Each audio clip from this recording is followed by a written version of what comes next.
Hello and welcome to My Mom's Basement presented by Barstool Sports and a very special My Mom's Basement bonus episode specifically about the 25th anniversary of Almost Famous with special guest Rico Bosco. Almost Famous, I've talked about a lot over my years at Barstool, one of my favorite movies of all time. I did an entire episode of another podcast called Reviewing History about Almost Famous. Really good time. But Rico, you actually came to me probably last month and you were like, hey, we're coming up on the 25th anniversary of Almost Famous. I know you love it. I love it as well. Let's do something about it. Let's do a podcast about it. I had no idea that this was even a movie like necessarily up your alley. So I want to give you the floor to start. What is your affinity with Almost Famous? Do you remember your first exposure to the movie?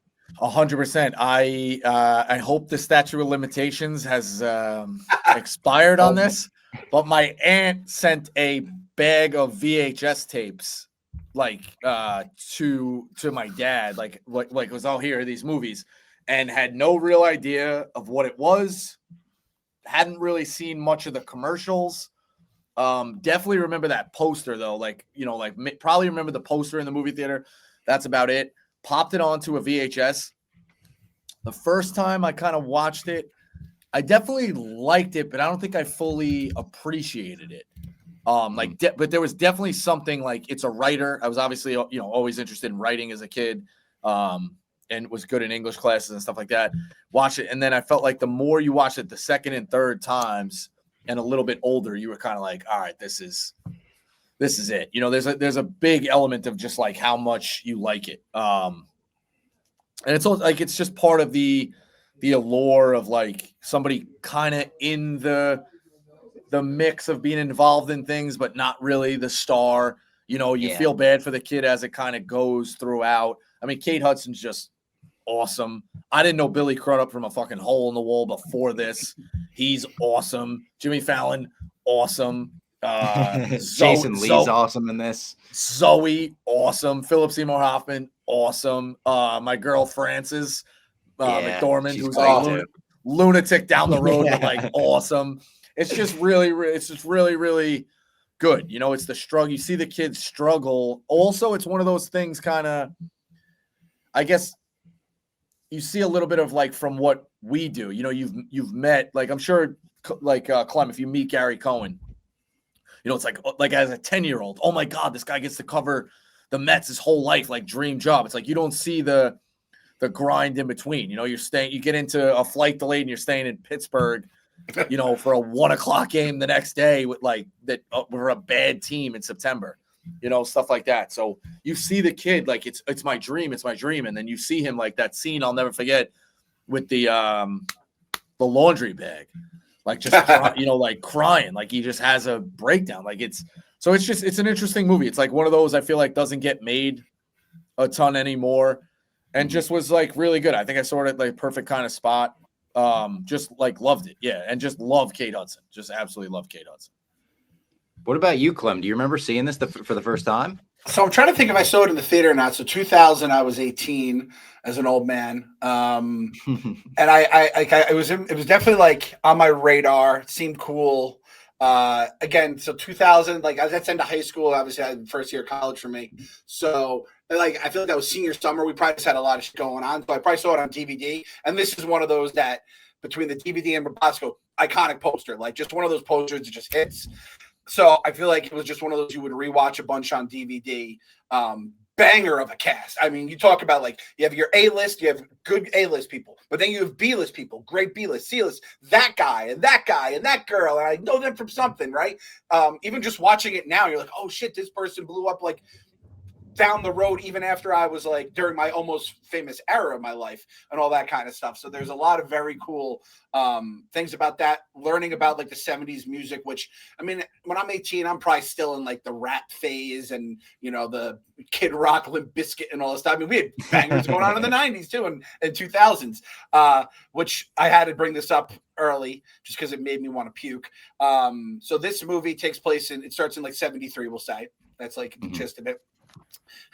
Right now, if they made it Almost Famous today, it would be about 1998 for it to have the same time back. I was. That's the kind of response I was hoping for Bosco, because I made that same sound by myself as I was like doing the math. I was like, oh, like I want to throw up. Like I think if the Wonder Years came out too, it's the same thing I saw. It would be about like 05. Oh my god! Because that debuted in like 89, and it was about like 67 like the 60s, or something. yeah. So yeah, it's like 03. Like that's what the Wonder Years would be like. And you said about the like being in the industry, which is, and again, I just rewatched it for this pod a couple days ago, and I definitely saw with a new set of eyes, being older and knowing more about those times and everything, just learning about stuff through the years. I've also known this. I mean, again, I don't think I was like writing and doing content and shit like that like I am now. I came to a realization. Our little Robbie Fox is Barstool's William. That's what I came to. Like little Robbie, I still remember like little quiet Robbie with like the baby face in the corner with the glasses on.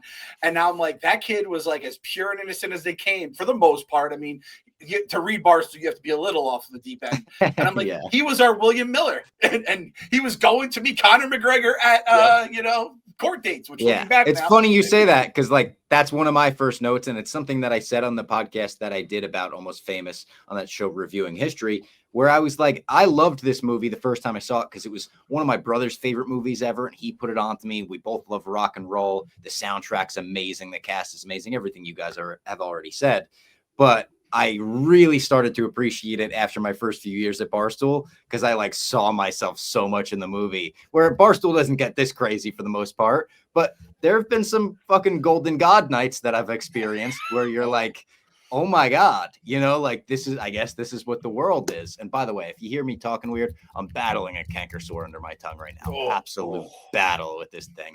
But it totally, for me, like it might sound ridiculous. Like, all right, calm down, Robbie. This feels like the most like relatable coming of age story with my weird journey at Barstool as well. So that like made me fall in love with it like a second time. The movie almost had a second win for me years after I saw it, where I was like, holy shit, this is the world. It's not all, sunshine and rainbows. Your idols are sometimes not going to be what you want them to be. And you kind of just got to figure out your own way through all of that. And you're going to have some help. You're going to have some people not trying to help, some people that you're going to fall out with and then come back around to being friends with.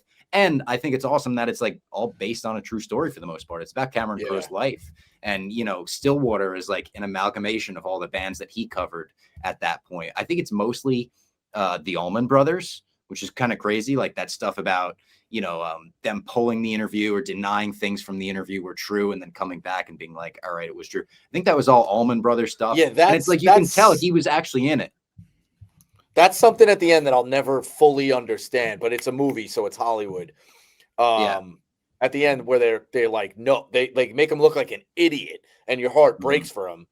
And then right away they're like, hey, we went back, like it is true. If I was Rolling Stone, I'd be like, well, we kind of can't run this. Like there's definitely questions with that, whatever. But Robbie, you're definitely, I do agree with that. I also think we've all had like golden god type moments here,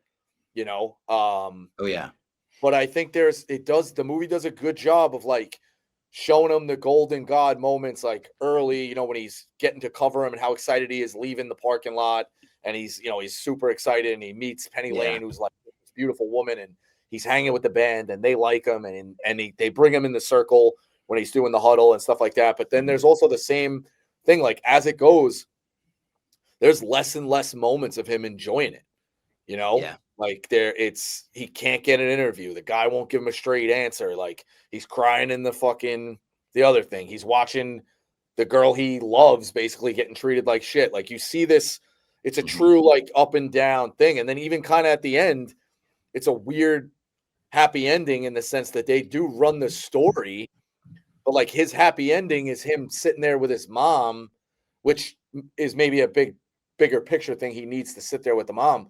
He doesn't get to see the paper.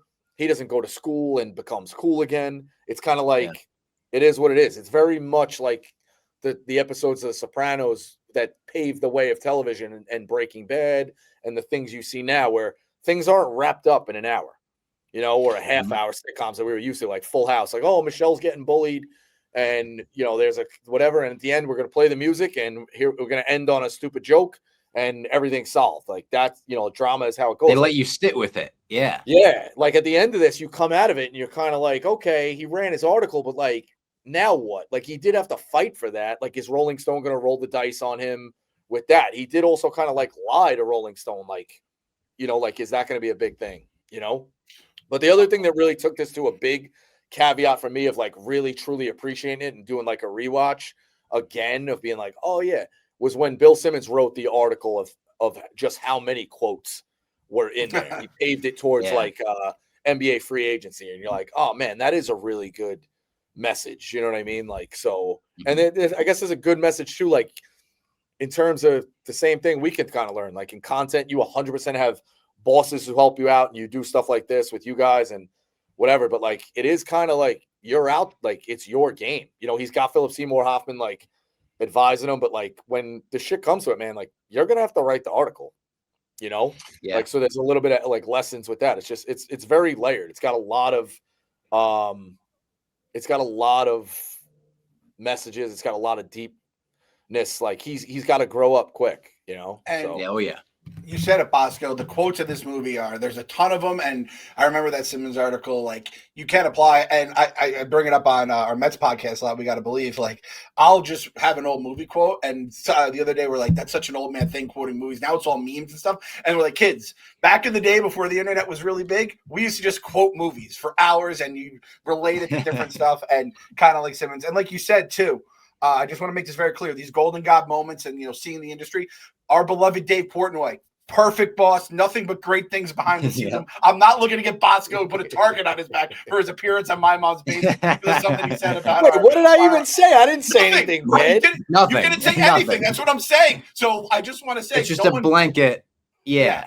I'm trying to like keep you in the clear now. We're getting ahead of it. Before you'd be like, oh, there's some of these things at Barstool. I don't want someone, an anti-rider person trying to, pick some stuff out here, make some. Oh, no. I'm saying the things, there's been plenty of nights, or like, I mean, yeah, the gambling stream in Philly was one of those where, Bosco, I think we're heading down the wrong road right now. No, Tyrese Maxey and fucking Georges Niang, the Sixers players, are walking in and know all of us. Are like Keith Yandel's there too. Like you get to meet like all these guys. Like, yeah, that's like my friend. You meet guys who are on TV like pretty regularly. You look at like what Kevin's doing with fucking with comedians like Feidelberg. They're getting appeared, like it's just the norm. It's like, oh yeah, Fights is on tires. Like, well, of course he is. He's friends with him. Like Robbie's fucking panhandling with Dana White for fucking wedding gifts. Like, like he's worked his way. He's worked his way up. No, I'm saying how you've gotten desensitized to just how fucking cool it is. And I feel like all our moms and dads are still big fans. I'm sure, like every once in a while, the phone will ring and my dad will be like, wait, like how? That's pretty fucking cool. Like, this, like whatever, like you get desensitized. You don't take the full appreciation of like, yeah, this is pretty fucking cool, because the way it works, like, I mean, give Dave credit. Like even early on, like he was doing shit with celebrities and it was, he always treated it like he was supposed to be there. Like it was like, yeah, of course I can hang with any of these guys in a pizza review, do this, do that. So like, yeah, it's okay. I did that. That's cool. But like, don't celebrate yourself too much. Like go get the next thing, so like, that's what it is. But it's awesome. We truly don't appreciate enough, like how cool it is, Yeah, and like you said, even in this movie, when they're going backstage and they're crossing paths with different artists or managers or whatever, and it's just very cool to see. And it's kind of like the old New York office, HQ. I guess that was 2 technically, if one was Milton. And it would be like the elevator game up. Ice Cube just left, and Johnny Bananas just came up, and A-Rod just came up, and Gronk just left. And then, like you said, you're hitting big, huge comedians. I mean, I didn't know Shane Gillis was, and I feel like I got in on not the ground floor by any means, but it's like, oh shit, like Kev had him, and you just watch his rocket take off. Bert, same kind of thing, and you're hitting all these different industries. It is a very cool thing that we're very like, it's almost like a modern day, much different version of it, right? We're on the internet and all this crazy shit we're just witnessing. Yeah, and things about us are getting referenced in like big spots. Yeah. You know what I mean? Like clips of ours are like being reacted to different people, and and like that's what like we're providing content for other people. Yeah, it's awesome. It's a really awesome clip experience. today. Anthony Rizzo was apparently watching everything from Barstool Beach House, and it's like, yeah, I'm a huge Tommy Smokes fan. It's like Anthony Rizzo shouldn't be a huge Tommy Smokes fan. You know what? Like what's going on there? And that's like a weird, almost famous type thing. I also wrote down it actually didn't do that well at the box office. I find this kind of interesting. Did $47 million on a $60 million budget, still won the best original screenplay Oscar, still won the best picture, comedy or musical Golden Globe.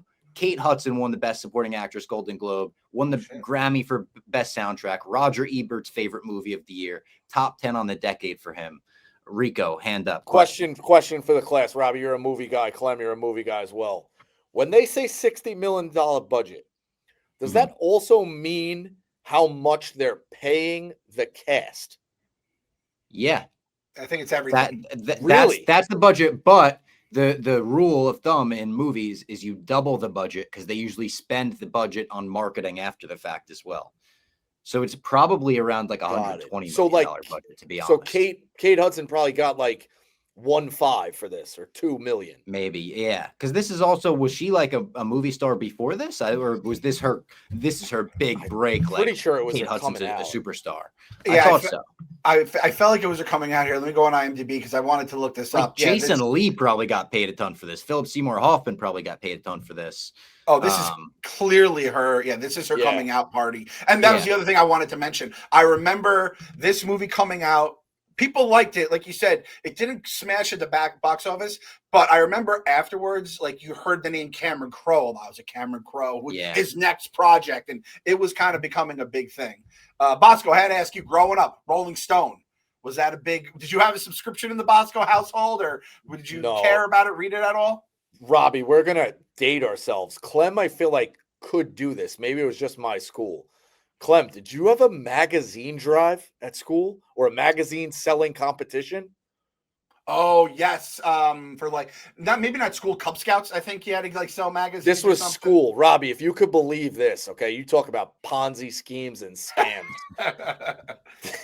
They had people come to the school and be like, we're doing the magazine drive, or I could call my siblings now to know it, but magazine drive. They do 1 through 4. I was a 1 through 8 school, same school, Catholic school. So they would do 1 through 4 in the gym for the morning session, and then 5 through 8 after. They would tell you if you sell these magazines, you can get different prizes. And the prizes, if you could believe this, the prizes that you got, like you were eligible for a bike and shit down the road, but the little prizes you got, if you sold, like they're like, all you have to do is give us 10 addresses and you get a free prize. Like no matter what, you don't have to sell anything, you get a little prize. The prize was called a Weeble, okay? It was a fucking fluffy piece of I don't even know what, like a cottontail, like a cotton ball. That's what it was. It was a cotton ball colored, and they would make it into like superheroes. So like all you have to do is sign up and you get the Spider-Man Weeble, and it was plastic, like literally paper, like paper feet glued to it, and they would do like a blue thing or red thing, and they would do the blue mask and make it look like Spider-Man, and kids would be fucking jumping on the fucking foldable chairs, and the teacher would be like, calm down, for a fucking piece of felt. And they're like, if you sell 5, you get the Batman and the fucking Derek Jeter Weeble. The place is going bananas. And then the class who got the most got a fucking pizza party, and the girl who sold the most was always the same person. It was the girl whose dad owned a dentist practice, a doctor practice, and they would just re-up 27 magazines and be like, all right, whatever, and then roll it. But most bizarre fucking thing ever. So no, Clem, I didn't have Rolling Stone, but my aunt, shout out Aunt EJ, had, I feel like, a ton of pictures and stuff on her wall in her bedroom when we were little kids, and go to my grandma's. Yeah, were you like a rock and roll guy at all, Rico? Like growing up, were you like watching rock and roll concerts and like watching VH1, or Not really. I think TRL definitely got you that grunge fit, like Blink-182. When you first discovered Blink-182, it's like I can't get enough of these guys. That's why I have such an affinity for how much I like those guys.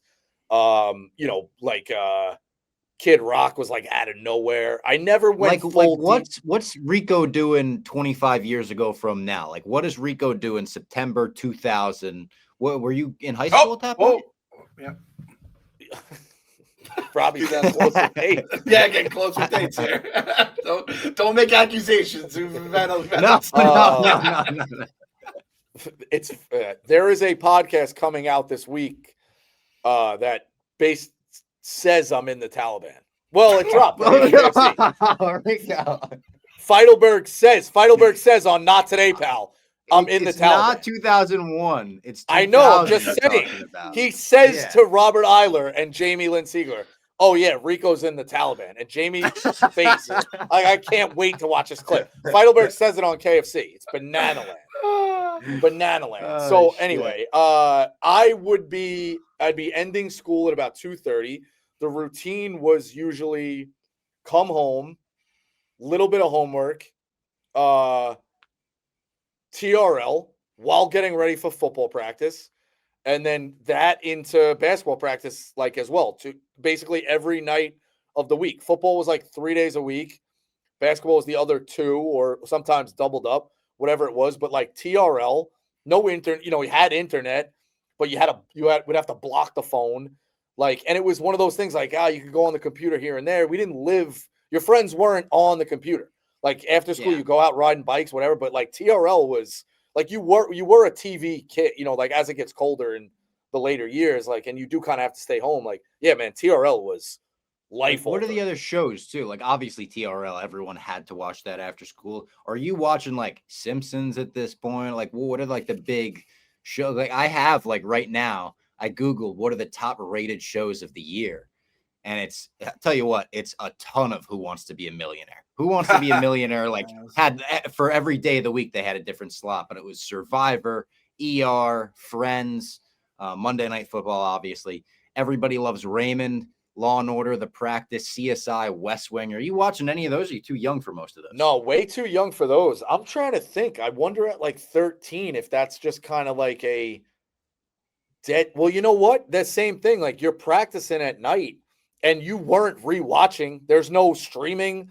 There's I taped it. Yeah, I mean, taping was a fucking bloodbath. Like you weren't taping shit. It was like setting off a fucking like atom, like splitting an atom or something. It was nuts. You're a sports junkie when you're a teenager. Well, you're just fair, but you're out of the house during TV time. Yeah. So what about you, Clem? I mean, out of those shows, I don't think. I mean, before, I think at that point it's done with. But Seinfeld, Simpsons, so at that point I'm getting into like the age where because Sopranos starts around then, so I'm watching Sopranos, a couple maybe things on HBO. At night, you're watching Howard Stern Before Bed, which was a whole other thing that you will never understand, Robbie, what that meant to. I've seen some clips. Wild On, yeah, I've seen some crazy clips. Yeah. And then at that point, honestly, like Real World starting up, all those reality shows, Survivor, The Challenge, obviously, is made a few years later with Road Rules involved. So it's like a lot of MTV, dude, a lot of MTV. So 37 was MTV growing up on my cable. 38 was Comedy Central. 39 was ESPN. So boom, boom, boom. I'm just going back and forth between those three. And yeah, it's just, Chappelle Show was in 04, I believe, or it was when I was in college. And like when Chappelle Show came on, we had 8 dudes in our house. Everyone was together watching. It was like a family, watching the Walter Cronkite in the 60s or whatever. Like you'd sit down, watch Chappelle's show, be like, what the fuck just happened? Laugh your asses off. And then you couldn't miss it, Robbie. If you missed the Wayne Brady episode and had to wait 3 weeks to find it on a guide when my family was skiing or some shit. I'm like, this episode's coming on. I finally got. I was going to say, but finding it on the guide had to feel like you just found the needle in a haystack. Yeah, but I already missed all the. I missed all the. Knew all the quotes. I already knew all the jokes. Yeah, that's why that Cat Williams thing was ruined for me. His stand-up, because in college I was like late to it, like a week late or a day late, and everybody was already reiterating the whole thing. But that's why TRL holds such an affinity to me, because it felt cool and it was tailored to us. Like you're in that weird age where like you're watching TV after school, no one's bothering you. And at night, that was like your parents' time, or it's time to go to bed, or you had practice. Like you couldn't really watch. Like during the day with TRL, like that was your time. It was awesome. And I just have to, because you're talking about missing it. I remember we got DVR. I can tell you when we got DVR in my college house. It was the Panther. I believe it was Panthers Patriots Super Bowl, because Janet Jackson's Tick came out, and I go to my buddy who set up DVR. I go, "Did you DVR the Super Bowl?" He goes, "Yeah." I go, "We have her tit on record." And as soon as we got back from the Super Bowl party, we went back to the house and we just rewound right to that part again. It was like, oh my god, because you couldn't just like find a video of it online easily, and there's no YouTube. Yeah, we're dealing with now. So it was a whole other beast back then. So that's how crazy it was in high school. Guys were going to illegal sites and finding it and printing out a picture of it and walking around with it in their backpack. Like, bro, look what I got. Insane. And I asked about the Rolling Stone thing, if you were a fan of Rolling Stone growing up, because I had a subscription. My dad's a big music fan, so he had it, and as a music fan, they covered hip hop pretty good. And I was a hip hop fan. I liked rock. I was a big Aerosmith fan growing up. And then I started getting into the classic rock, and now it's like probably 90% of my playlist on a given day.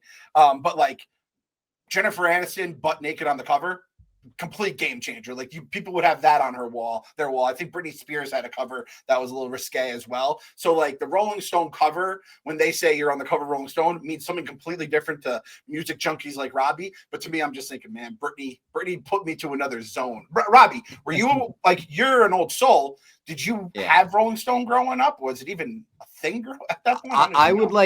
I remember buying Rolling Stone magazines like at Blockbuster. Weirdly, like our Blockbuster had a magazine section, but like it would be like if Green Day was on the cover, or if like a band that I liked or an artist I liked was on the cover, but I wasn't like buying it weekly or monthly. Like it wasn't like that for me at all. I was getting like WWE magazine and Game Informer magazine, like super nerdy ones. But yeah, my best friend was a mail carrier, U.S. Postal Service. Game Informer was his biggest item. Yeah. And he said guys were lined up down the block. They'd be waiting, or they'd be hanging out at his apartment. Like you two are hanging out on your stoop. Yeah. And it's like, oh, yeah, here's your. He's like, you got Game Informer? He's like, yeah, I left it in your mailbox. Like, oh, I'll go get it. Like, they would go. Crazy. Well, it would come with like your GameStop, like yearly, whatever. So it was like you got it. And then every month you got a preview for what the new games are going to be. Sometimes they would literally have like a disc in there that was a demo. It was awesome. Yeah, that's like I'm thinking like WWF was probably a big part of my life at that point too.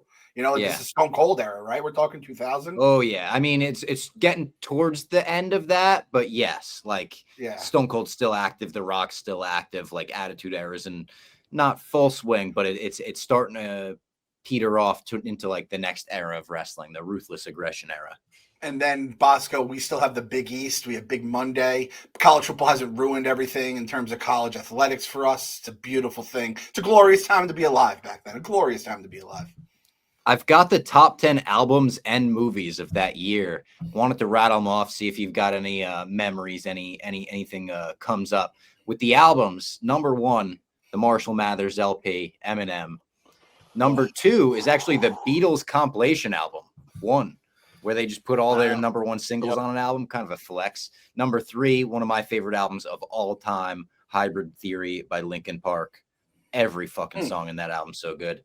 Black and Blue, Backstreet Boys, Oops, I Did It Again, Britney, No Strings Attached, In Sync. Those 3 I feel like are such staples of the time. Coldplay, Parachutes, A Day Without Rain, Enya. I haven't heard of that one personally.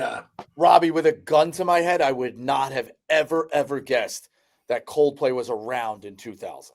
I agree. Now, I was surprised by that. I probably should know that because in like 02, 03, when you were big on the AIM game, remember you could get a sound, Clem? Yeah, oh yeah. You would get a sound when you signed on, and you would like remember people's things. And kids in college, I went home for the weekend and left my speaker thing up. They're like, bro, you had cows mooing, fucking this, that. Like, but Coldplay was around in like 02, 03. I was surprised by that. Yeah. Yeah. And then the final 2 were All That You Can't Leave Behind, U2, and Country Grammar by Nelly, which I believe was actually the number 1 album in the world at the time Almost Famous released. Smash. That fucking album came out, and you heard the first time you heard Country Grammar, you're like, hey, they're doing a like kids rhyme, and it just got in your ear. And then like it's like, all right, well, the one hit wonder. Then another, EI comes out, and then what was the third one? EI that and then here. No, hot. It was. That was a little bit later. Yeah, it's gonna drive me nuts. But then Hot in Here, like that one comes out, the next album, Air Force Ones, like all these Nelly songs, and you're like, oh no, this guy's just like one of the biggest absolute monsters of our era. Let's see if I can. Ride With Me. Ride With Me. Yep, Ride With Me. Ride With Me. Oh, that was on this album? Yes. Country Grammar. So it's St. Louis, Greed, Hate, Envy, which I don't know anything. Country Grammar, Ride With Me, EI. Batter Up on there? And Batter Up. Woo. Sheesh. Marshall Mathers LP, though, is like, I could still listen to that front to end, and it just hits. I don't know if that's how into Eminem were each of you guys. I was gonna say, were you guys like Jonah Hill in 22 Jump Street when he's got the bleach blonde hair? No, I didn't. I never pulled that. But funny enough, a friend of mine from high school is involved in the Stands documentary, which I just watched. Oh yeah, you were saying that. Yeah, is it a good doc? Worth a watch? It's good. It's definitely good. Yeah, it's definitely good. But yeah, Eminem was like nothing you had ever seen before. And that was another guy. Truthfully, like it was like, who the fuck is this guy? And like, like it just hit everything. Like they touch on it in that Woodstock '99 documentary again. Like not to keep bringing it back to TRL, but like TRL is my favorite. It was just so pivotal because it was such a time where like you were starting to form your own opinions, but there was nowhere for them really to kind of like go. So TRL was the visual thing of like, you get to watch the boy bands play out and people be like, they suck. Like, look at those sissies. And then like Eminem comes and Korn and those kids and like whatever. Even, Eric D'Alessandro is a comedian. He talked about it. He's like, yeah, I used to say that same thing. Like, I'd be like, oh, Backstreet Boys, like, suck it. But, like he was a theater kid. Like he was learning the dances with his sister at home quietly. Like it's the thing, so like everybody had, like the way they were into it. Like it was a, like, did you guys secretly like NSYNC or the Backstreet Boys more? I think NSYNC, I guess a little bit, maybe because the girls in school, like the girls you had crushes on liked NSYNC. So you're kind of like, did it feel like NSYNC was winning the war at that point? I think so. Yeah, I mean, those episodes were like they had. I think the famous clip, like on TRL, is a Backstreet Boy girl, like kind of threatening to like kill an NSYNC fan. Like, it's awesome. Like it was nuts. And then you would have things kind of come out of nowhere. Like the Offspring would get popularity, and people be like, "Oh, we love them for a short period of time." And like some of the parody songs, like Tom Green rises to the top and Korn. It was just such a Tom Green on this and podcast rap. before, yeah. And the rap thing was like the lowest end, but it was cool. Like Eminem was coming in and fucking, Snoop was coming in, like in 50 Cent, TRL, like towards the back end of TRL with him. But like it was just a who's who of like what was going on. And you talk about when you were a celebrity doing the pitch of like, I was just talking to Fights about this, like the way you would do your PR run is you do a morning show like Regis and Kathy Lee or the Today Show, whatever. And then you did a late night show with Fallon and whatever. The gap in the middle that it seemed like artists kind of loved the most of those was TRL because like those were their people. Like nowhere else people are lining up outside to fucking come after them. Like it was nuts. And I think kind of going with the TRL stuff and the boy bands, like they were so big. And if you put a person 2025 in 2000 or right in late 90s or early 2000s, I guess the word toxic masculinity might get thrown around a bunch, right? So I'd be like, oh, I don't listen to Backstreet Boys. I'm not gay. Or you'd say something like that, right? But then like when you go to college, you start being like, all right, like let's just have some fun. The girls like it. We like what the girls like, right? And you would just start dancing to it. You now I'm in the house. I'm married to a Backstreet Boys diehard. She's going to the fucking Sphere the day after Christmas to see them. And I'm going to be stuck with the goddamn kids at home. So I can't say this in front of her, but I'll say Backstreet Boys came in monsters.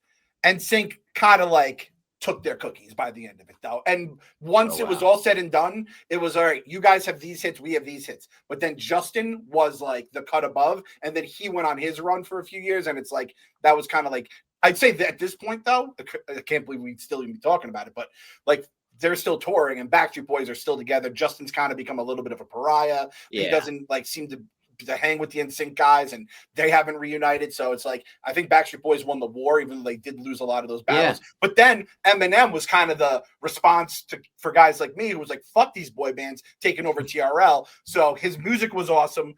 He looked like us, because not a lot of rappers looked like us back then. And then he was just being like, fuck these guys. He was, dissing them instead of other rappers.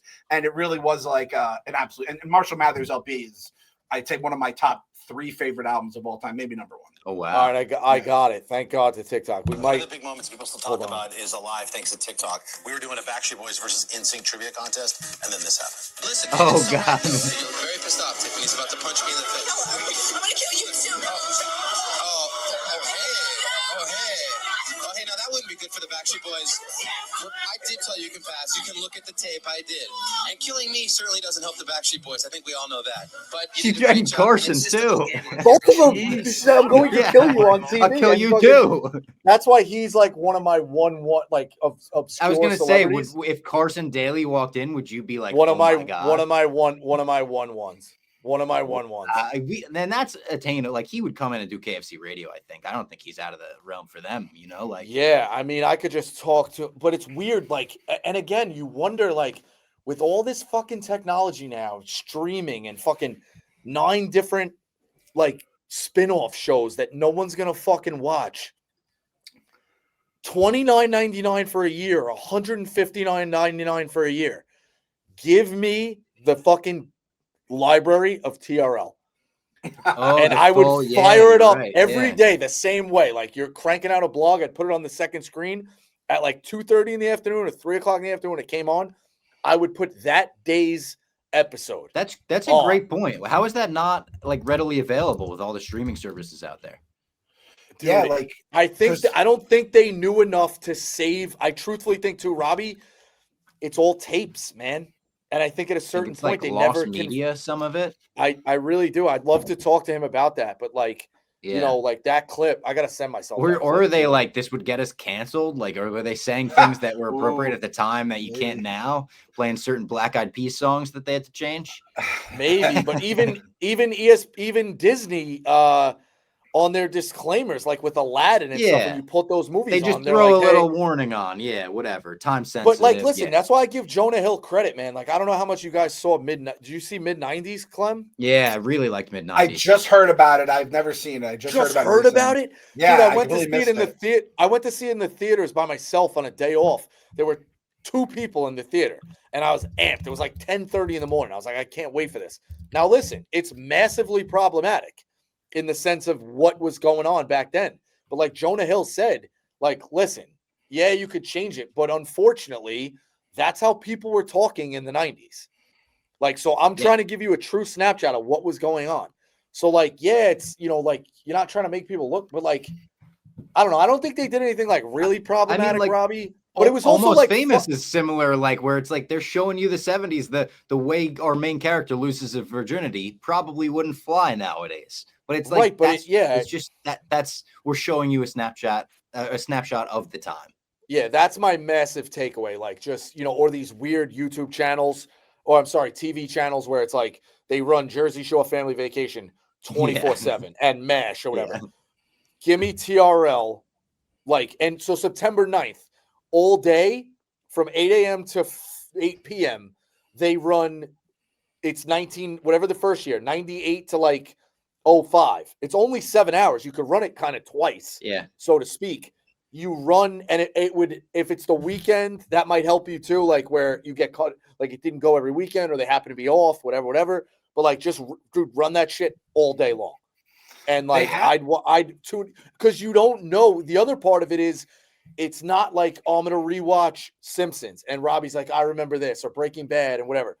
This is so chaotic. It's such a weird show in the sense that none of it lived after that hour. Like those clips just they weren't clipping anything. It didn't go to their socials. It just lived in that hour, which made it that much cooler of like, this is my time. I got to watch this show, So like to get back to that point, like you don't know what's coming. Like you might remember, oh yeah, when Eminem and Marky Wahlberg obviously get on the same thing, they kind of fight. Like I know that, iconic. But like regular guests or what movie they're promoting or what's going to be number one. The other element that was funny about it is they showed 45 to a minute of the video, like of the actual, the music videos were kind of like, oh yeah, it's a music video show. It's like, not really. It's kind of like Pick'em. Like, it's like, oh yeah. Oh, we still got to do picks. Like the famous episode, 2 years ago when Dan's like, we still got to give a pick for Army Navy, like with everything going on. So like it's the afterthought. Like that's kind of what it was. Sorry, TRL's like hijacked this, but Robbie knew I was going to end up talking about that. No, it was meant to be just a podcast about 25 years ago. People are going to be like, where the fuck is the almost fit? Guys, it's coming. Don't worry about it. But Rico, I'm with you. Pluto TV has the challenge channel. And it's just like, it's one of those things mash all day. So MTV, clearly they can dip their foot. I'm guessing, and this is just a guess, it must be like they'd have to get rights from every single music company to play all. And I could be dead wrong on it. But didn't they have the rights? Didn't they have the rights to play it in that time? You know what I'm but saying? there's nothing in the contract that said we have the rights for streaming.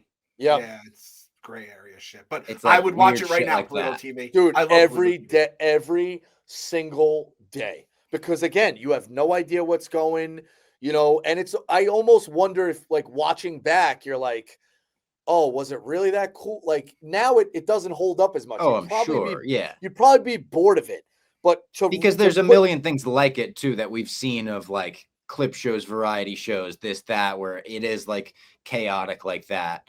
But I'm sure at the time it was the greatest thing ever. It was revolutionary. It's there's something about being able to like put yourself back to acting like you're 13 years old for a little bit, and like that's what it was. Like going to a water park, like as a 26 or 27-year-old, like it's not that much fun. When you're 6 or 7, it's awesome.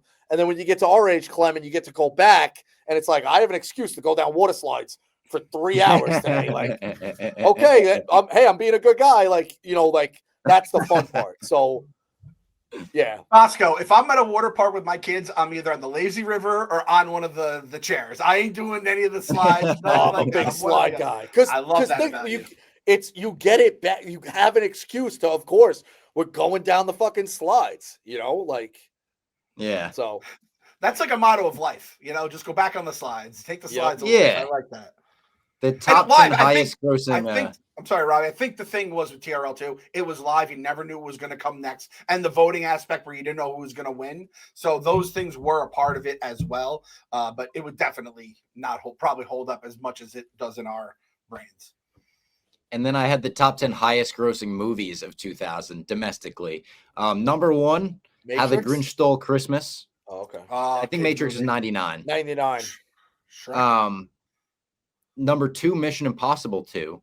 Makes sense. Number 3, Gladiator. Shout out Ralph Cifaretto. 4, The Perfect Storm. Actually, one of my mom's favorite movies. She loves The Perfect Storm. 5, Meet the Parents. 6, X-Men, which we did a full deep dive on this podcast. Number 7, Scary Movie. Great, original parody start of that franchise. Number 8, What Lies Beneath. Number 9, a Disney movie called Dinosaur. And number 10, Aaron Brockovich. I haven't heard of What Lies Beneath or Dinosaur. Weak year. That's a weak year. That's a weak year. Yeah. I thought Austin Powers would have been on there. Yeah, there must not have been an Austin Powers. Almost Famous was like 82nd on the list. Oh, like, yeah. It's so far down there. It was crazy. Yeah, I couldn't believe that. It did terrible, but that's what, I think it hit the right time. Like, yeah, it's like the internet's coming and people could talk about it, but yeah, Almost Famous it's one of those. Yeah. It's like, it's better that it didn't do good in the theaters. Yeah. I'm sure. Goodwill, I don't think Goodwill Hunting, too, I don't think Goodwill Hunting did phenomenal in the theaters. I think it did okay. I don't think it did phenomenal, but you look at like most acclaimed movies of all time. Like that's one of them. Absolutely. So, yeah. Shawshank too, right? Shawshank didn't do well in the theaters. Shawshank did probably horror. Right. Yeah, Shawshank was TNT saved Shawshank. Yeah. TNT saved Shawshank. That's and they crazy. Just aired the shit. How did that movie not do good? It's like literally like the most rewatched. People say, "Oh, I got Shawshanked." Well, you want to talk about good year? That year was a fucking. I mean, 94 is out. 94 is like maybe the greatest year of media, art, music, movies, music, all anything. that stuff. Well, yeah. Well, it's. It's got one big asterisk. The fucking Knicks couldn't close the deal, Robbie. That's true. I thought you were gonna go like an anti-Forrest Gump rant or something. I was like, listen, no more. Yeah, that was a good and point. Baseball fucked up. But it gave us maybe the best 30 for 30 too. Yeah, baseball fucked up not having a World Series too. Yeah, you know what? Baseball gave us all that time to go to the theaters, and we didn't even fucking like go to see Shawshank. That was on us. We fucked up. But you got to remember, Robbie, like nowadays, like again, this fucking unknown number thing. Like I had no idea what the story was. Tiger King a couple of years ago. Something else. Like every 6 months or 8 months, a documentary pops up that you're like, no idea why I would be interested in this. No idea the backstory. And then here it goes and just catapults up the charts. Yeah. You're getting that information like instantaneously now oh, hey, Clem recommended this, or you have text chains of like back and forth. If you would like this, you would like that. In 94, dude, like if nobody in your town didn't really love Shawshank, where were you getting that information that you should go see? Yeah. Yep. Yeah, you got to be a kid reading like Roger Ebert, like yeah, and then theaters probably pull it pretty quick, like it's the same. Yeah, I mean, and if like say I had Rolling Stone, right, and they do a movie review and they didn't like Shawshank, for that reviewer, you're like, well, fuck that movie. I'm not like Stephen King. I'm not like scary movies, right? Fuck that shit. And it's like, no, it's a much different kind of movie. Basically, the school bus is how we got 90% of our info back in the day, right? School and then the school bus on the way home, and then family, friends, like that kind of stuff. So different world. And then Almost Famous, completely different world, right? You're giving records to someone to be like, you have to listen to this and learn this genre of music. I mean, I love the story of like John Lennon and Paul McCartney going to meet George Harrison. I believe they were like, oh, we got to meet this guy because he knows chords that we have never heard of before. Like we want to learn how to play a B chord. And it's like they just wanted to, get that information. It wasn't like you could go on YouTube and type in tutorial. That's how I did literally everything my entire childhood. I was basically able to go to YouTube, type in blank tutorial, and I was, able to figure it out from there. Just a different world. How deep have you guys gone on this Wikipedia for Almost Famous? Russell Hammond was supposed to be Brad Pitt. Jack Black and Jon Favreau audition for Lester Bangs. Now, if it's Jack Black, it ruins the movie for me. Are you not a Jack Black guy? Auto X. Really? School of Rock? Auto X.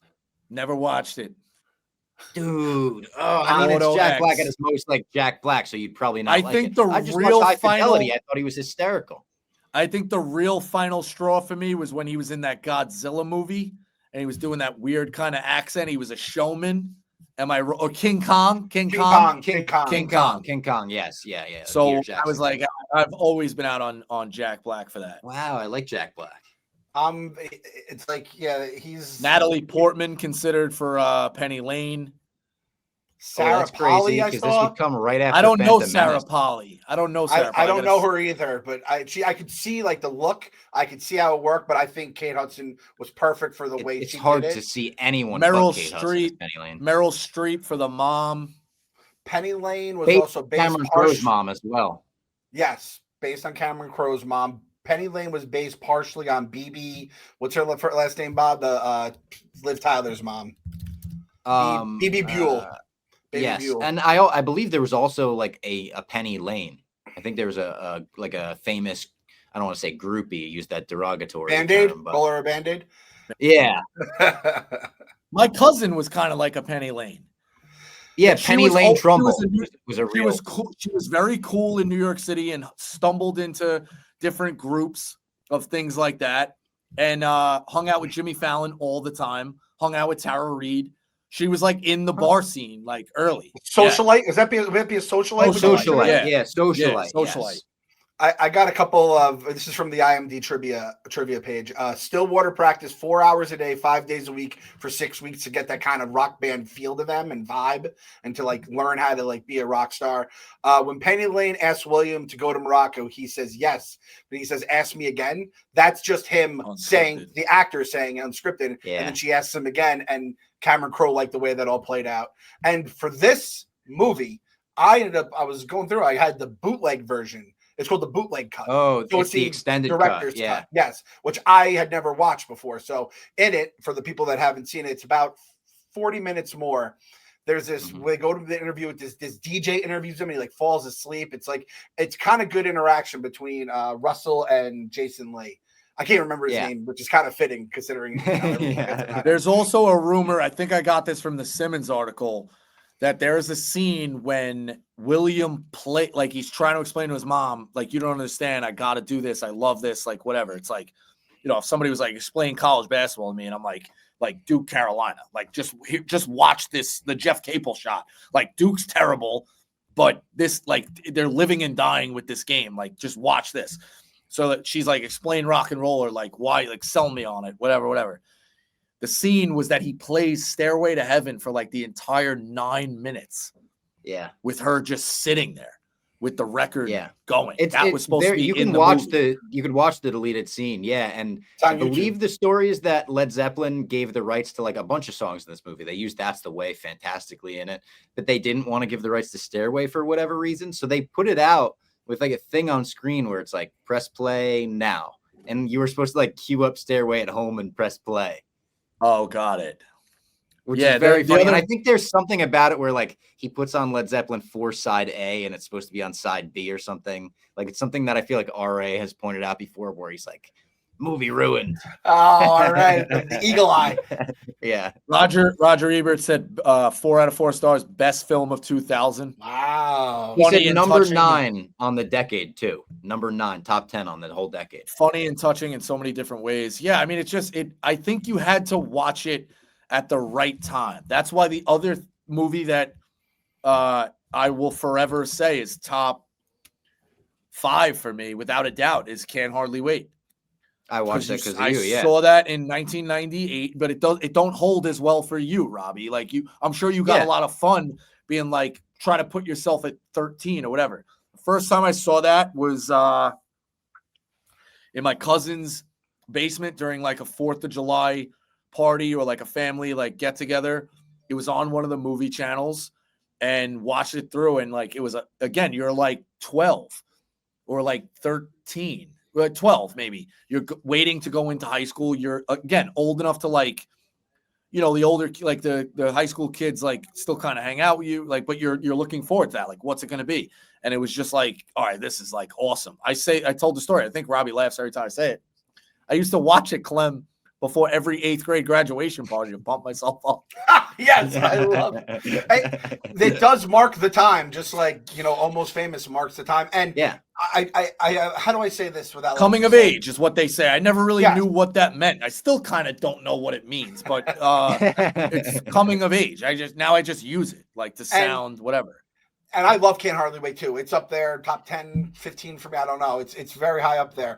And the cast is very much like the Almost Famous cast, where, and it's not all A-listers, but it's like a lot of that guys, a lot of good people in their roles that would do a bunch of other stuff in that timeline.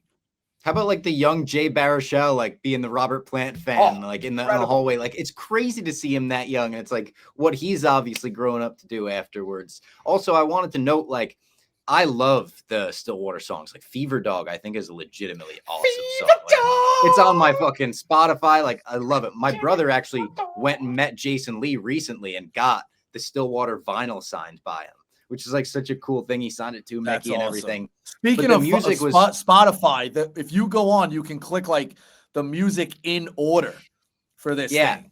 Like Almost Famous in order. It's my favorite soundtrack ever. And you the music skip through, skip through the Chipmunks music in the Christmas, But I had that cassette, like the Chipmunks Christmas cassette. I played a ton when I was a kid. So even the movie opening with that makes me like weirdly nostalgic. The Stillwater, Robbie, I got a bone to pick with you. I got a bone to pick with you in terms of brothers. You met my brother at a bar. When you were Clemmy was underage. I hope statutory or whatever. Statute limitations. Yeah. He comes into the bar and forgot his ID or his debit card or something, and he gets it. And my brother was like, he's like, Robbie? And he's like, yeah. He's like, Barstool? He's like, yeah. He's like, aren't you under 21? And Robbie just goes and walks out. That was the interaction. Listen, it was. It was my Robbie's almost brother. famous days. He's holding this guy away from me. He must read the news, probably. You know, you're a tale. But listen to Not Today, pal. You know, he heard something bad on Not Today, pal. But he's like the same age as me, or a little bit older. Like, we'd really get along. We have super similar interests. I still have yet to meet Robbie Fox's brother. It's a big. You gotta come to Pup Punk in December. You can meet him there for sure. He lives in Michigan. That's the issue. My brother lives in Michigan now, so he'll fly in for Pup Punk in December. Maybe it was said on a stream, Robbie. I'll help you with the breaking news. You guys do guest singers for those songs, right? We do guest singers. Yes. Is there December. any? We said we want guest singers in every single city. Is there a certain tune that suits your ear, Rico? December. I'm told I'm in the hole now. PFT could be playing a big long con. No. He's not playing a long con. We'll Trust see. me, we'll take who we can get. Not everyone wants to get on stage and sing with us. We want that. Yeah, I think I need a little bit of a medley. I think I need some voices to kind of help me out. Okay, yeah. We get you medley. But Frankie can sing with you. Roan can sing with you. Caroline can sing with you. Yeah. I got it's Christmas themes. How many is there a limit to? Am I crazy saying I get two? Can I get two songs? The Bosco set. We can do two songs in one. You know, we do one song into another. We can like make it the Bosco I was hour. just thinking two. I was thinking two full songs. I was thinking Christmas in New York again. Obviously, have you heard that by Shillelagh Law? Of course, but that doesn't really like pump everybody up. And then I don't know if like the Pup Punk crowd knows that. Yeah. Yeah, I think it's a some things thing though. They'll kind of like maybe hand out we'll figure it out with that. But and then probably something from Billy Joel that gets kind of could always work some Joel into the set. Yeah, of so course. we'll see. But I'm excited for that. We'll see. As long as I get the call up, I'm very excited. Absolutely. I could confirm you'll get the call up. Yeah. December 18th, the Racket. Buy tickets now. Yeah. I was going to say the music for Stillwater in this movie was written by Peter Frampton, Nancy Wilson, who was married to Cameron Crowe at the time. She was from Heart, of course. And Mike McCready of Pearl Jam played guitar on all the Stillwater stuff. So you can tell it's not just like a cheesy, like, oh, we're a fake rock band. Like I love it's a cheesy movie, but I love it. Rockstar with Mark Wahlberg. It's like a whatever movie.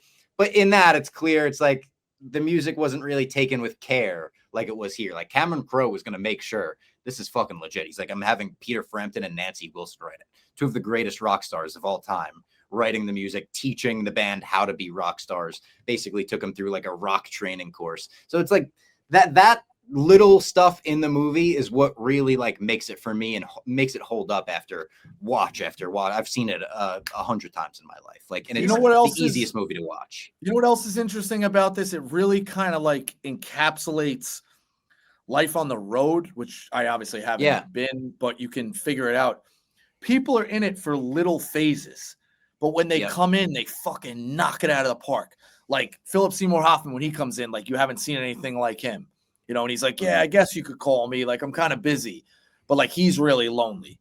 You know, like, he's kind of lying. Everybody's kind of, like, moving and shaking. Like, the guys in the band are obviously like, oh, we're family guys and whatever.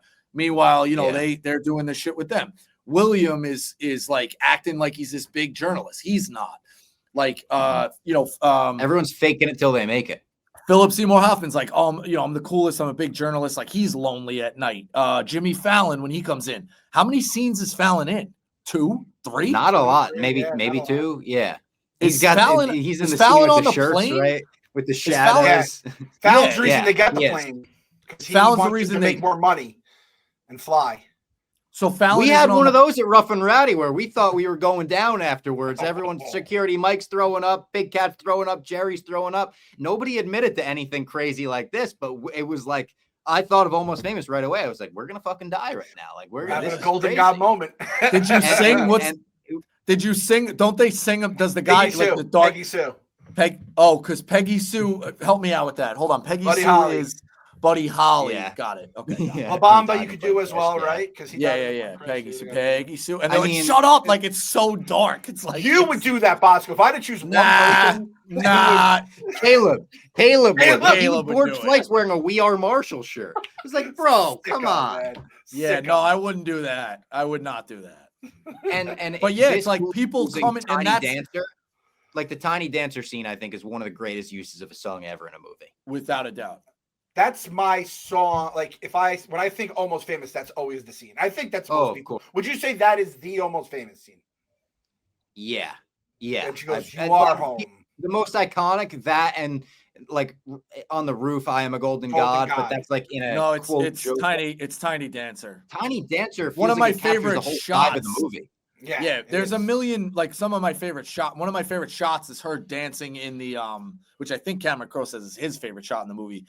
Her dancing to oh god, now I don't know the song. When she's dancing in the gym with the feather. Oh, yeah. When they're like cleaning up like or whatever. The wind. Isn't it Cat Stevens? The Wind.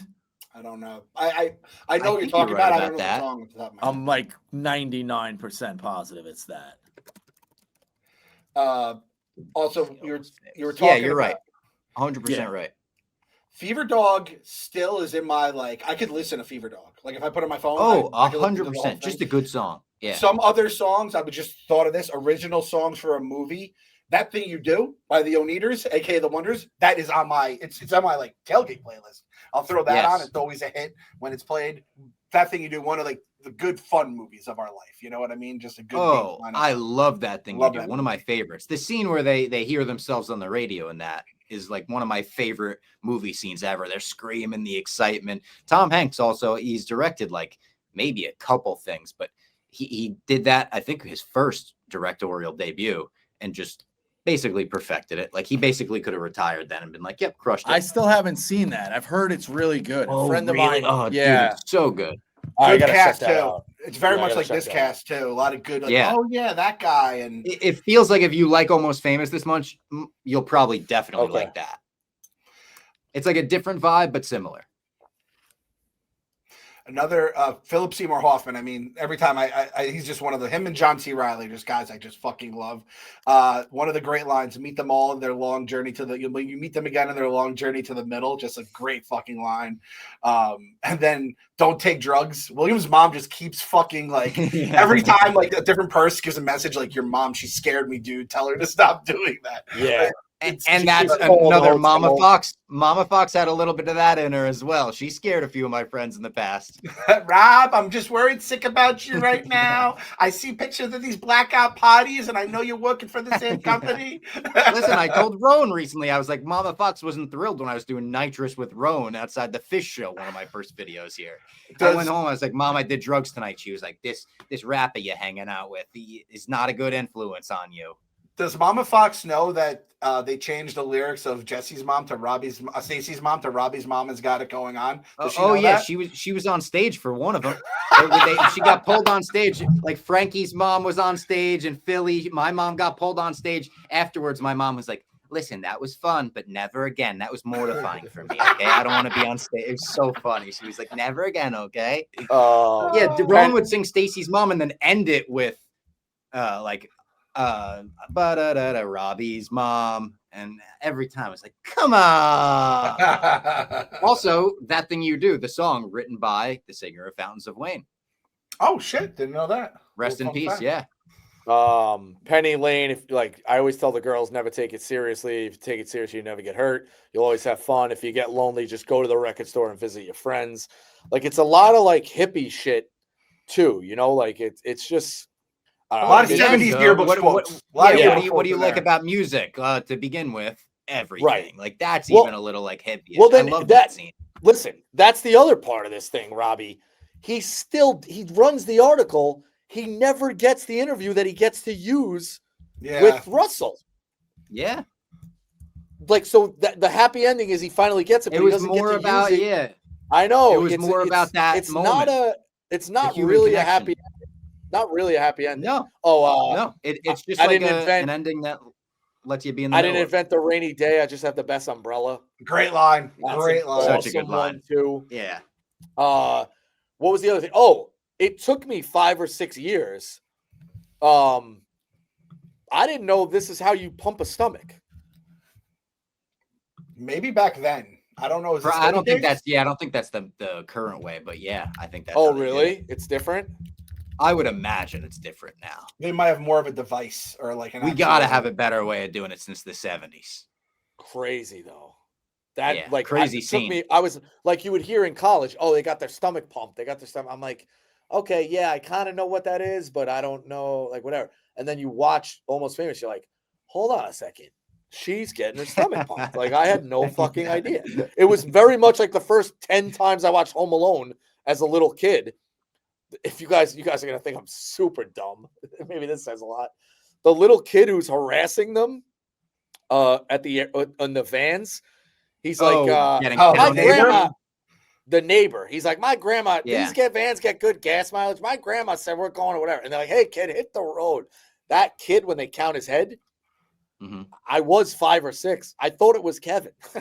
Like, I just, and then he comes downstairs. I'm like, wait a second. Like, so whatever. But rewatching Home Alone, I rewatched Home Alone a few years ago, and like the counting of the head, the fact that his ticket gets thrown in the garbage with the soda spill. That I didn't realize at first. Yeah, like they nail so many. Like, how could this happen? It's like it can happen. It was 1 in a million, but they basically leave all the breadcrumbs behind, which I really did appreciate. Also, speaking of that stomach pumping scene, I didn't know what Quaaludes were when I watched it the first time. Wolf of Wall Street taught me all about Quaaludes, so it made a lot more sense. I'm like, oh, now I understand why she was popping those and what she was getting towards there.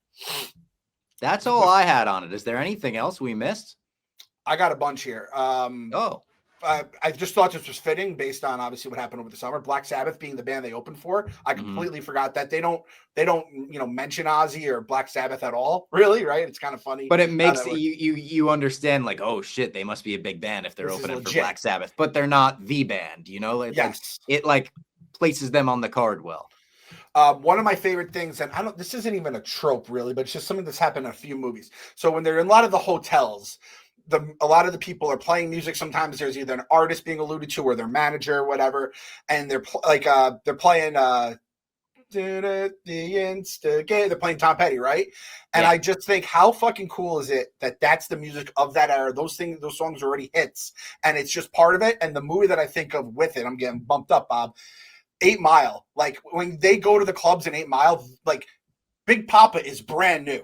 Fucking Shook Ones is like just got released, and these guys are rapping it, and it's like those, to be alive in those eras when those songs were coming out and the music was just popping at such a ridiculous rate. Classic rock 70s, rap in the 90s is just one of those like cool things that I think always plays on the rewatches.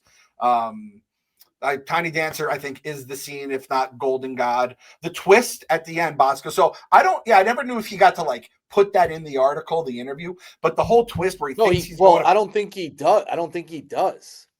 I really don't think he puts it in the article. I don't think he does either. Yeah, I'd have to go back. Or if they published his article like a couple years ago, like Rolling Stones, like. Oh, really? They published like an article written by, it's like credited to William and everything. That's awesome. Really? Okay. The whole twist at the end, though, where he thinks he's going to Penny Lane's house and it's really Williams, like I love the way that plays so out. Good. You don't know it as the audience. I forgot about in the beginning the To Kill a Mockingbird conversation. To Kill a Mockingbird was one of those few English books that I read in English class that like I was like, that fucking book ruled. And I completely understand why it's such like a legendary book. And they're talking Boo Bradley. And like you said, Frances McDormand as the mom, she plays that character so well. Like liberal California college professor. She's I wrote down some of those. Rock and roll, bacon, white flour. They're all bad for you. And listen, growing up, like I'm sure, my parents said, the internet's bad for you and all these different things we're watching. Cable TV is that, like my parents say, a lot of parents said that gangster rap, yada, yada, yada. And now Bosco, we're parents. Get off YouTube. You're going to rot your brain. Like it just always evolves. And you know what? In 20 years, my kids are going to maybe make their money being YouTubers. And it's like everything I told you to stop doing is going to become like the norm and how you make money and just the way civilization evolves. So look at us now. 3 idiots talking on YouTube. I think it does a good job too of like encapsulating, like sometimes there's something wrong with families, so to speak. And like, it's like that, it's okay. You don't have to hide behind like the dad. You never, I don't even know. Do they allude where the dad is? Heart attack, died. He died when they were young. Dad did die. Okay. So that's obviously upsetting and like horrible to deal with, but like that shit happens, unfortunately. So like that's there. The mom is doing the best she can. It seems like the kids are pretty normal. in what they want to do. The sister's great. Zoe Deschanel's the sister is like crushing. She's going off on her own, but also trying to be a good sister. She's not in it enough. She's not in it enough. But you're right. Yeah. But she's banging heads with the mom, which is what happens. The mom can't just get a control. Like you have enough of she's got enough of her opinions. They kind of fight, and the sister runs away. And then honestly, like for a long period of time, if you're watching the movie, I do think they do a good enough job that the sister's in it, that you care about her, but she leaves so quick and so much happens right after quick that you're like, when she comes back, like, oh yeah, forgot about you. Yeah. You know what I mean? Like, it's so that's a great scene in the airport when she sees him. Awesome. When he's just disheveled. Another scene where he's just disheveled. Like, so she like is fighting with that. She's not happy. She's like, rock stars have ruined my family. She's in that house all alone by herself. Like, the kid's out living his dream, but nobody's happy. Like, it's just a good, like, it's a good snapshot into like what really goes on. It's a true movie. And again, like nobody really, I know they have the dinner at the end, they're reunited, but like, it's not necessarily like a happy movie. It just kind of, it's a snapshot of a period of time, and it kind of ends a little happy, but like, that's kind of where it goes. Does a little de-glorifying of the rock star. Yeah, 100%. Glorifies it, then de-glorifies it. Yeah. But it's really... I appreciate that the mom like wasn't too steadfast. She's like, "You're 18. I can't like stop you from doing this anymore." And she just lets the daughter go, and she comes back. And the way they kind of reunite at the end is like a definitely a feel good moment. Like you say, you forget you think the sister's gone for the movie, and then it's at that one random chance meeting. Like, holy shit, there she is. It's like, just take me home to my bed, anywhere in the world. And we've all been there, boys, right? Just take me home to my bed. And then the mom does the crazy shit where it's like, it's time to tell him in the car. And he's like, 11? Yeah. Such a good scene. Yeah. She was doing the best for that. It's like, so the kids, like, she kind of fucked him up. And like, he doesn't have a lot of friends, but he, like he finds his friends in these lanes. Like, it's just, it really is. It really is just, it's an awesome movie. And I'm glad I saw it. Like, again, if I saw Can't Hardly Wait, like right now, I don't think it hits as much. Same with Almost Famous. Like, I don't think it hits as much, like certain movies you need to see while they're going, So, yep. One other thing I like, Bob, was I like the way it portrayed what Rolling Stone, I guess, was like during those days. And I don't want to compare us to Rolling Stone, but it's like you go to Barstool, it's like you go to corporate offices, especially like an ESPN, right? And I used to work for ESPN a long time ago, and the Bristol campus was always sick, but it was some parts were very corporate. Our office in New York, we literally called Cubicle Hell. It was out of a fucking accountant's office. And to see that like Rolling Stone, it wasn't corporate, but it was everyone just smoking at their desk. Everyone had all their, shit up everywhere. It's kind of like you go to Barstool, it's just everyone's junk all over the place. Barstool HQ too, basically. Yeah. Yes, oh, Dwight. Exactly. Dwight is in the movie too. Yeah, Dwight's in the movie. I didn't know Jay when I watched it probably like the first 100 times back in the early 2000s. Obviously, I didn't know who he was. And I had no clue who Dwight was probably until this viewing was the first time I knew who Dwight was at this point. So let me ask you this. Who is your favorite character of the movie? And you can't pick William, Penny, the big dudes, Russell. Who would you say is like a cut below? It's a great question. Oh, it is. Again, I think everybody's in it. If you take the band out of it, everybody's in it so quick that it's kind of like... It might be Frances for me. Like, Frances cracks me up in this movie. Her phone calls are so good. Like, you understand where she's coming from, too. She's crazy, but, like, she's not. Her son's on tour with a fucking insane rock band doing drugs every night. And the girl's trying to take his virginity. Like, she's not that crazy. Well, and, like, every time she calls, she gets like reaffirmed. She hears people talking pot and stuff in the background. Ricky I don't even know what her name is. Ricky Bobby's girl from not Ricky Bobby, Bobby Boucher's girl. She's another one who's like, oh, that girl. Anna Paquin just being in it, you know. I've always been a big Jason Lee guy. He might be my favorite guy in the movie. But if you take the band out, I love Jason Lee too. Kevin Smith guy, you gotta love Jason Lee. Yeah, of course. Philip Seymour Hoffman, I guess, could be on that list as well. He's kind of like Francis, where he doesn't have a ton of stuff, but every time he's on screen, he's saying stuff where he's kind of a poser, but he's also like kind of a dick. But he's Philip Seymour Hoffman, so you kind of love him. And I didn't know he's based on a real person. I know Lester Bangs Yeah. is like a real person who worked for Rolling Stone Yep. and Cream. So it was very interesting. Put everybody back into the conversation. Now everybody's on the Mm. table. Who is your favorite character? I like William. Just like the innocence, like everything about his like I think that's like a perfect, especially for like a kid in a movie, not annoying. You're never like, this kid sucks, he's whiny. Like, you're just with him on the journey. Yeah, See, I'm not saying performance and act. I guess I'm saying like true like character of the story. But Like, you're rooting for William. That's the yeah, thing. you are. No, and you are. I like I That's see a lot easy. of myself in him, so like I feel like I relate to him. Yeah, I think Jason Lee and Billy Crudup do a great job with those fights. Yeah. It reminds me so very much good. of Good Will Hunting when it's Ben. I mean, they're brothers, so it's like cheat code. But Ben and Casey, when he's like, I wish I had a double burger, and he's just driving them fucking insane. Like that, those guys are the best. But yeah, Billy and Jason, like what Jason does the over the top, like yell, and Billy's kind of like just the laid back guy, but he's seriously pissed. Yeah, I think like Crudup's character is obviously great.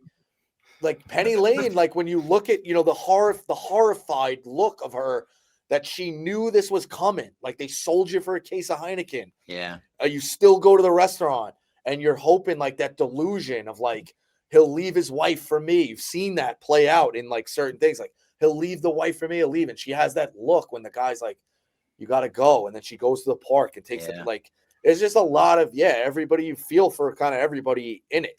But they're living in this thing of like, it's the dream, it's life, it's this magical run. It's like, there's a lot of fucking black clouds too. It's also like they start calling it the circus because it's like no one wants to grow up. They want to be in Neverland, right? Forever. There's actually in the bootleg. What's that exact line? That's an unbelievable line. It's like nobody wants to go home. Yeah. She's like, no. Yeah. In the bootleg cut, there's a scene where it's her birthday and they sing happy birthday to her. They have a cake for her. She serves everyone cake. And as she's serving cake, Jimmy Fallon goes up to her and is like, by the way, sorry, we don't have space on the plane for you, basically saying you're not coming to New York with us. And that's when she finds out she's not, but he doesn't know, she doesn't know. And you just see the hurt on her face. And you're just like, oh, and that's like, Russell would be the guy for me.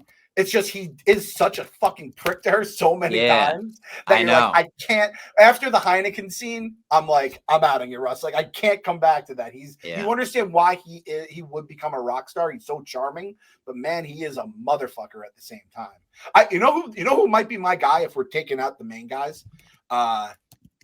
What's his name? Dick Roswell, the manager. I love him. I love him.